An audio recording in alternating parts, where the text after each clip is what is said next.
Today marks 3 years since the terror attack on 14 Riverside Drive here in Nairobi that left 21 people dead. And as part of one of the healing processes, one of the affected families published a book in honor of their son who died in the attack. The book, as the family says, was a journal by the late Mwaniki's mother, detailing her feelings during her mourning period. Mwaniki reports on how this family has chosen to see hope beyond their grief. Hearty laughter from the parents and Mwaniki's widow as they stand beside his grave 3 years after his demise. Dennis, who was then the head of information security at Cellulant, was 2 months shy from his 29th birthday when the terror attack on the 14 Riverside complex claimed his life. It was not easy at all. And what happened shortly after that is that many other family members went back there to their businesses, and the mourning season seemingly was over. And so I was left most of the times with my daughter, McKenna, because she had just graduated. So she noticed that I was not okay, and I could talk about Dennis a lot.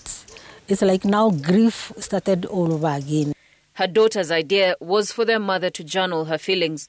And journaled even in separate pieces of paper, different notebooks. And I believe God used her because she one day peeped and said, "Mom, you're such a good writer." In fact, I was surprised. And do you know this can be a book?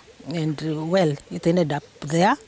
The result was this book, Hope Beyond Grief, one that details a family's journey through the eyes of their mother as they mourned Mwaniki, a son, brother and husband. I was able to see how our conversations and our sharing are translated into the book. It's a good way to phrase the different stages and especially relating it to specific Bible verses.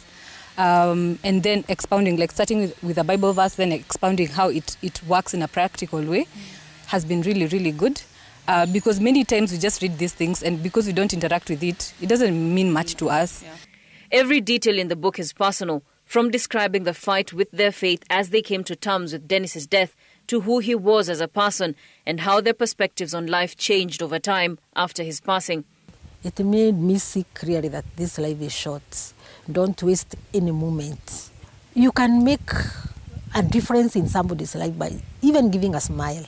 He had a specific eye for people who are going through a hard time. I borrow that leaf off, just having that empathy to ask yourself, oh, where is this person, you know? How are they doing? How are they really doing? On 15th January 2022, the family officially launched a foundation in his honor, La Grande Logic Foundation, a nickname he had among his friends. Part of this story starts with some sticky notes I found after his demise, a few months after, about things that he aspired towards. We have 3 objectives in the foundation. The first is to empower people, young professionals in ICT, to be able to get the skills and knowledge to advance their careers. The second is to educate underprivileged children. And the third is to provide quality, adequate shelter for underprivileged children. For this family, it has been 3 years without one of their own.